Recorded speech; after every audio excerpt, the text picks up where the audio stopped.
Okay, my dear students, if you paid attention to the first part of the video in which I explained the theory behind this, let's apply the process for solving that.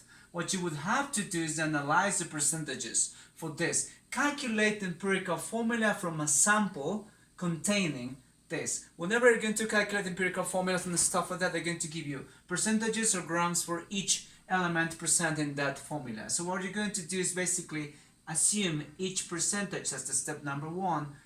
Each percentage, you're going to assume it as grams. Percent, por ciento. So this amount of grams is going to be in for every 100 of the total compound. So you're going to recopy that, but in the form of grams. So 43.4 grams of sodium is what you're going to have. So 11.3 grams of carbon is what you're going to have. 45.3 grams of oxygen is what you're going to have. So then the next step that you have to do, as I explained in the video, is transforming this to moles. Well, as we studied in stoichiometry previously, you will have to pass that with conversion factors, because 1 mole of sodium, if you check the periodic table, has 23 grams of sodium, right? And you do that conversion and send that into the calculator. So the same thing for 1 mole of carbon. If you check the periodic table, the mass for 1 mole of carbon is 12 grams carbon, and the mass for 1 mole of oxygen, not oxygen gas, but one single oxygen, is 16 grams of oxygen. If you do that, you do the conversion and stuff like that. After doing that, you insert those values. It's going to give you something specific with 3 decimals. I would prefer you to work 1.887 moles of sodium, right? And in here it says, you insert this 11.3 divided to 12 because this is a fraction, 0.942 moles of carbon. And for the other one is going to be, you divide this to this, and after inserted into the calculator is going to give you 2.831 moles of oxygen.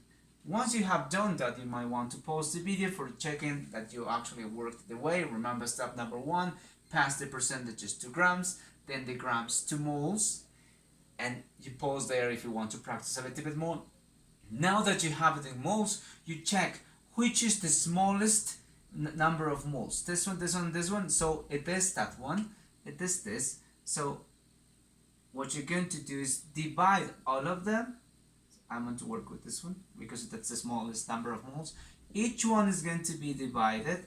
All of those number of moles divided to the smallest one, so you find the mole ratio. So 0.942. All of those ones, 0.942 and 0.942. All of them divided. If you do so, it's going to give you an answer. After doing so, the answer for the first one you insert into the calculator the same way, it's going to give you 2.003, right? The other one is going to be 1. The other one is going to be 3.005 and stuff. So you can easily round basically this to 2. This is 1. If you round this, it's going to be 3. What are those? Since this is moles to moles, moles to moles, actually it's just ratios or proportions or subscripts. These answers are going to be the subscripts for the final formula. So in total what you're going to have is that for sodium you have 2 sodiums, so you put 2 sodiums. This 2 goes here. It says 1 carbon, so 1 carbon there, and 3 oxygen, so 3 oxygen. So that is my empirical formula according to the exercise. Take into account, in this case it was a little bit easy because these decimals were easily rounded, but as I explained in the previous video, you're going to see that sometimes where the decimals are not easily rounded, like 2.25, 2.5, 2.6 or stuff like that, you might want to find, or you have to multiply all of those times an integer. I will explain that in the next video.